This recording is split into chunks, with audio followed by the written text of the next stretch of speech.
Hello my dear children, once again welcome to our physics class. So as discussed in our previous session, I had told you in the next session we will start with the new chapter oscillations. So in this session we are going to start the new chapter oscillation. In this chapter we will learn about oscillatory motion or oscillations. Any motion which repeats itself at regular intervals of time is known as periodic motion. If a body moves back and forth repeatedly about its mean position, then it is said to be an oscillatory motion. Best example, to and fro movement of pendulum, jumping on a trampoline, a child swinging on a swing. So all these are examples of oscillatory motion. Back and forth motion or to and fro motion about a mean position, it is oscillatory motion. So what do you mean by mean position? Suppose this is the particle and this particle is executing to and fro motion like this. Okay, this is to and fro motion. At first the particle moved towards A, then it moved towards B, and every time the particle is executing this to and fro motion about one mean position, and this is that mean position O. Okay, so this mean O can be considered as the mean position or equilibrium position every time the particle crosses this mean position while executing that to and fro movement. So if we consider the case of a pendulum, this is pendulum, and when the pendulum starts to oscillate, it looks like this, isn't it? And every time the pendulum is passing through this point, and which can be considered as our mean position. So this type of movement which repeats itself after regular intervals of time is known as periodic motion, and this periodic motion is also considered as an oscillatory motion. Periodic and oscillatory motion. So what is the difference? Oscillations are defined as to and fro motion which repeats itself after regular intervals of time. In oscillations, the frequency of vibrations is comparatively less. Okay, the frequency of oscillatory motion is less. The to and fro motion of a pendulum clock can be considered as an oscillatory motion. But vibrations are defined as movement of object about its mean position, and this motion can be linear, circular, periodic or non-periodic. If in vibrations frequency is more and external force also acts on the body. Example, vibrations of a guitar string can be considered as vibration. When we move our fingers on the strings of guitar, the strings vibrate so rapidly we can't make it out when it comes to its mean position and when it goes to the extreme position. Okay, we cannot realize it when it comes to its mean position, when it comes to its extreme position, because it vibrates so rapidly, because the frequency is very high, and as a result it has vibratory motion. Okay, so in vibrations frequency is more and external force also acts on a body, and vibrations are defined as movement of object about its mean position, and this motion can be linear, circular, periodic or non-periodic. Okay, all oscillatory motions are periodic, right? But all periodic motions are not oscillatory. Best example, consider the rotation of planets around sun. Okay, and this is a periodic motion, isn't it?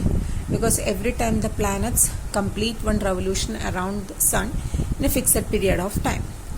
But this motion is not an oscillatory motion, it's a circular motion. Okay, but if we just observe any oscillatory motion, we can see that it is periodic.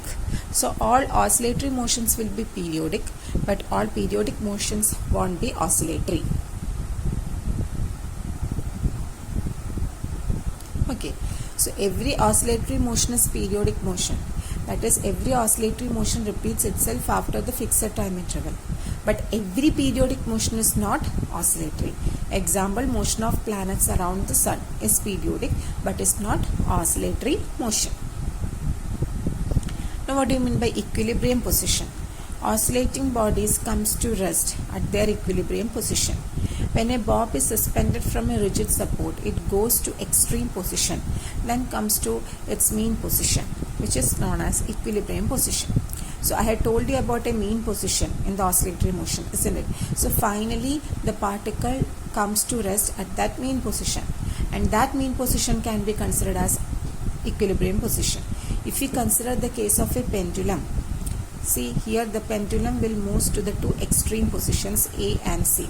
After some time the amplitude of this oscillation decreases, and finally the pendulum or the bob comes to rest at the point B. So when the bob is at rest, it always lies at the point B. So this B is the equilibrium position or mean position. An equilibrium position is that position where an object tends to come at rest when no external force is applied. Then what is period? The time taken by an oscillating body to complete one cycle of oscillation. That is period. So what is period? The time taken by an oscillating body to complete one cycle of oscillation. This means the to and fro motion of the body gets repeated after fixed time interval. Period is denoted by capital T and its SI unit is second. Then what about frequency? Frequency is defined as the number of cycles per second. In 1 second, how many oscillations are completed or how many cycles are completed, that is frequency, and it is denoted by this symbol nu. SI unit is second inverse or hertz. Okay, nu is equal to 1 by T. It is the expression to find out frequency. Frequency is the reciprocal of time period. So frequency nu is equal to 1 by T.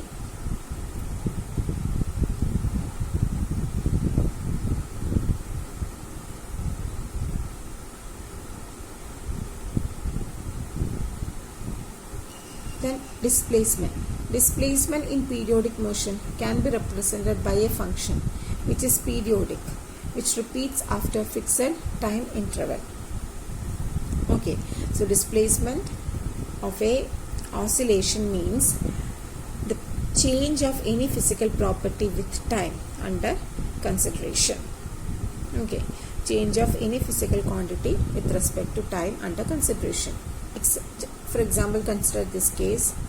Take a block of mass and attach that block of mass to this spring.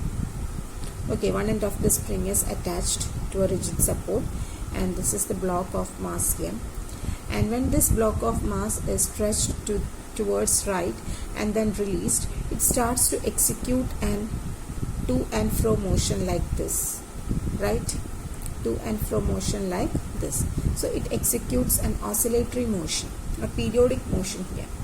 And what is the displacement of this oscillatory motion? See, the block has moved from this position because this is the mean position, because in the absence of any force, this block tends to be at rest at this position. So this is our equilibrium position or mean position O, and the distance from this equilibrium position to the extreme position can be considered as the displacement.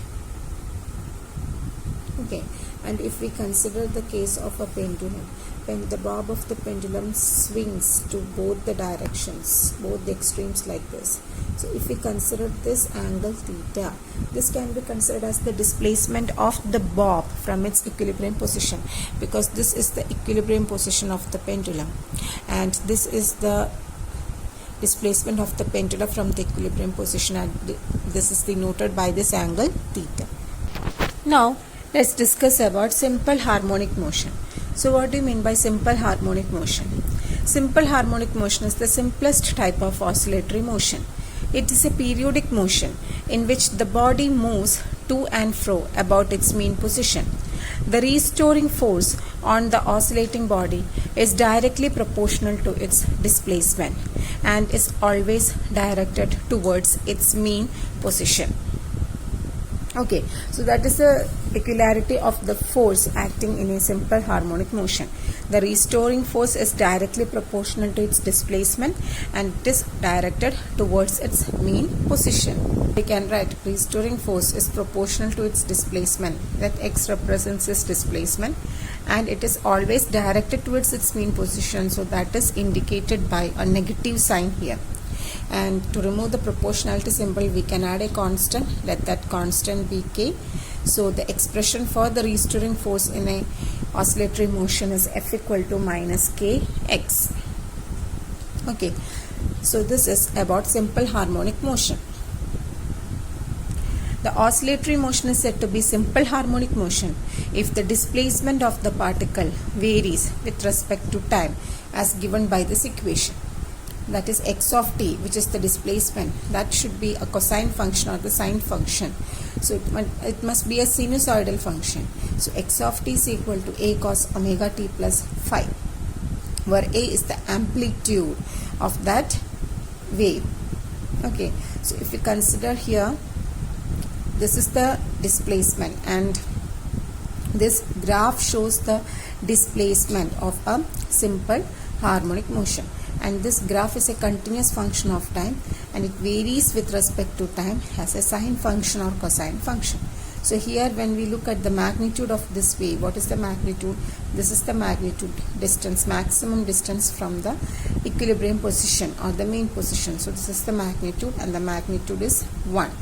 Okay, so this magnitude 1 can be considered as amplitude of the wave, and that amplitude is denoted by this letter capital A. Cos of omega t plus phi, this omega t plus phi together can be considered as a phase, and phi can be considered as the phase constant. So what is phase? It is that quantity that determines the state of motion of the particle, and I told you in the previous equation omega t plus phi together known as phase. So from this quantity phase, it is possible to determine state of motion of the particle. It depends on time, and value of phase at time t equal to 0 is termed as phase constant. So at t equal to 0 it will be phi. So phi is the phase constant. When the motion of the particle starts, it goes to one of the extreme positions. At that time phase can be considered as 0. So with this I am concluding today's session.